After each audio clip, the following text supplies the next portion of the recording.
নমস্কার, দেখছেন রিপাবলিক বাংলা, সঙ্গে রয়েছে আমি স্বর্ণালী। কথাহকের আরও একটা বিশেষ এপিসোডে আপনাদের সকলকে স্বাগত। এই মুহূর্তে সত্যি সত্যি সবথেকে বড় ঘটনা, সবথেকে বড় ইস্যু আমাদের প্রতিবেশী দেশের অবস্থা। প্রতি মুহূর্তে খবর আসছে, প্রতি মুহূর্তে আমরা দেখাচ্ছি, কিন্তু এর আড়ালে যে বিভিন্ন ধরনের ন্যারেটিভ, বয়ান, ভাবনা চিন্তা এপার থেকে উঠে আসছে, সেগুলো কোথাও ভাবাচ্ছে শুধু নয়, অনেকগুলো প্রশ্ন তুলে দিচ্ছে। একটু হলে আমাদের ইতিহাসের দিকে ফিরে তাকাতে বাধ্য করছে, কারণ ইতিহাস ভোলার দায় ইতিহাস তো নেবে না, আমাদেরই নিতে হবে। ঘটনাচক্রে এই কথাহকের এই আলোচনা যখন হচ্ছে, সেটাও একটা ডিসেম্বর মাস, এবং 1971-এর ডিসেম্বরটাও খুব প্রাসঙ্গিক ছিল, ঐতিহাসিক ছিল। আমরা বারবার মনে রেখেছি, মনে রাখার চেষ্টা করেছি, আর প্রতিবেশী দেশের একটা বড় অংশের মানুষ হয়তো বা তারা নিজেরা ভুলেছেন বা তাদেরকে জোর করে ভোলানোর চেষ্টা করানো হয়েছে যে এই এপিসোডের মধ্যে ভারতের কোনো ভূমিকা নেই। 1971-এর ডিসেম্বর, 1971-এর 4ঠা ডিসেম্বর, 3রা ডিসেম্বর থেকে 16 ডিসেম্বর পর্যন্ত, বা বলা ভালো গোটা 71 সালটা, মার্চ থেকে এপ্রিল থেকে ডিসেম্বর পর্যন্ত, এর মধ্যে ভারতের কোনো ভূমিকা ছিল না।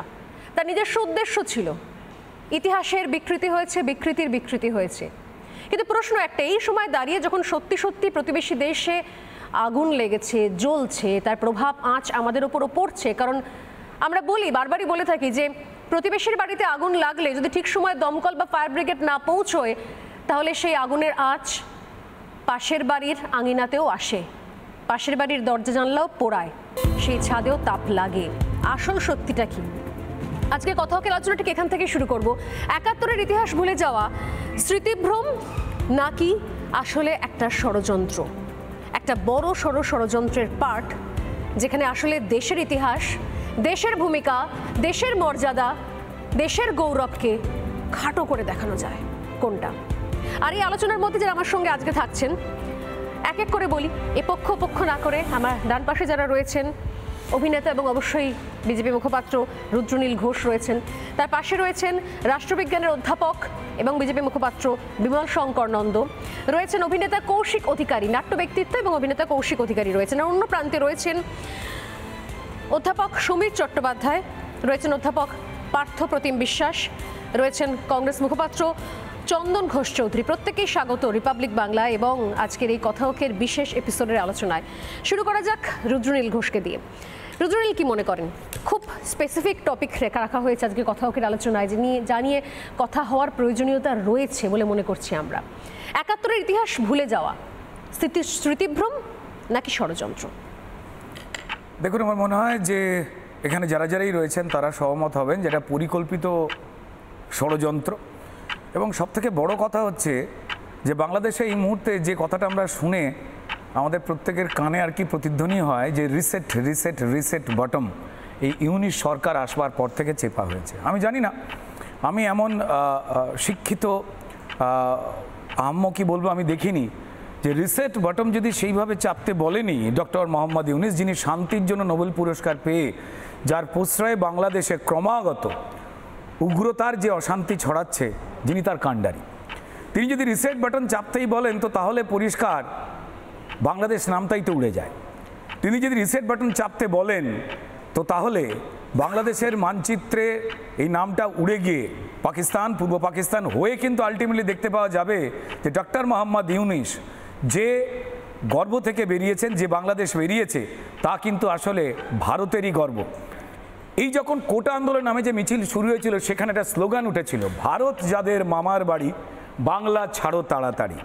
তো তাহলে এই ভারত যাদের মামার বাড়ি স্লোগানটাই এই বিভিন্ন ঘটনাতে বাংলাদেশে ঘুরে ফিরে তিরঙ্গাকে অপমানে এসে ঠেকেছে, এবং সেই অজুহাতটাকেই এই হিন্দুত্ব বা যারা সনাতনী, যারা সংখ্যালঘু, তাদেরকে শূন্য করবার লক্ষ্যেই এই পুরো পরিকল্পনাটা চলছে। এখনও অনেকে পরিষ্কার ভাবতে বিভিন্ন আলোচনাতে অনেকেই বলছেন যে আমরা যারা দেখেছিলাম যে কীভাবে 1947-এর আমাদের দেশ থেকে মুসলিম লীগের কথায় পাকিস্তান ওদিকে তৈরি হয়ে গেল, আবার পাকিস্তান থেকে ভাষা আন্দোলন, মুক্তিযুদ্ধ, প্রচুর রক্ত ক্ষয়ের মাধ্যমে একটা বাংলাদেশ তৈরি হলো, শেখ মুজিবের নির্দেশনায় তার নেতৃত্বে তৈরি হলো, এবং কোথাও যেন এই সব কিছুর মধ্যে ভারতের যে তাদেরই তো বোধহয় নারী ছেঁড়া সন্তান, যতই অস্বীকার করার চেষ্টা করুক না কেন, আমি জানি না পৃথিবীতে এমন কোনো দেশ বা এমন কোনো জাতি যারা রয়েছে কিনা যারা নিজের ইতিহাসকে নিজেরাই বিকৃত করছে এবং যাদের পরাধীনতা থেকে মুক্ত করবার জন্য, যাদের অত্যাচার থেকে বেরিয়ে আসবার জন্য তাদের প্রাণত্যাগ ছিল, শুধু মুসলমান সম্প্রদায়ের নয়, হিন্দু এবং অন্যান্য ধর্মেরও মানুষেরা ছিলেন। তারা আজকে পাকিস্তানের পাসপোর্ট নিয়ে পাকিস্তানের সাহায্যে বাঁচবার জন্য কথা বলছে। আমি জানি না কত বড় আহম্মক কেউ হতে পারে যারা পরিষ্কার পাকিস্তানের দিকে তাকালে দেখতে পায় যেখানে অর্থনীতি ভেঙে পড়েছে। এবং কদিন আগে আলোচনা প্রসঙ্গে যখন ভারত চন্দ্রযান পাঠাচ্ছে সেই সময় পাকিস্তানের একজন মানুষ বলেছিলেন আমাদের তো চাঁদে যাবার দরকার নেই, ভারতবর্ষ মূর্খ তাই টাকা খরচ করছে, পাকিস্তানের দিকে তাকিয়ে দেখো আমরা তো চাঁদ হয়েই আছি, আমাদের এখানে শিক্ষা নেই, বিদ্যুৎ নেই, আলো নেই, জল নেই, কিচ্ছু নেই, আমরা চাঁদ। তো যে পাকিস্তান আটা পাচ্ছে না, গ্যাসের সিলিন্ডার কেনার পয়সা নেই, যারা নিজেরা খেতে পাচ্ছে না তাদের ভরসায় বাঁচবার চেষ্টা করছে একটা দেশ এবং অত্যন্ত পরিকল্পিতভাবে এই ইউনিট সরকার বেসিক্যালি যে উগ্রবাদী লোকজন তাদেরই বসানো একটা লোক। এবং ঠিক পশ্চিমবঙ্গে যে কায়দায় প্রশাসনিকভাবে অন্যায় হয়ে গেলে মমতা বন্দ্যোপাধ্যায়ের নির্দেশে পুলিশ চুপ করে থাকে, মিডিয়াকে ভয় দেখানো হয়, গ্রেপ্তার করানো হয় যে আমরা ভালো আছি, ভালো খবর না দেখালে বিজ্ঞাপন পাবেন না, ঠিক সেই খেলাই বাংলাদেশের ক্ষেত্রে এই মুহূর্তে ঘটছে এবং ভারতীয় মিডিয়াগুলোকে বয়কট করা হচ্ছে।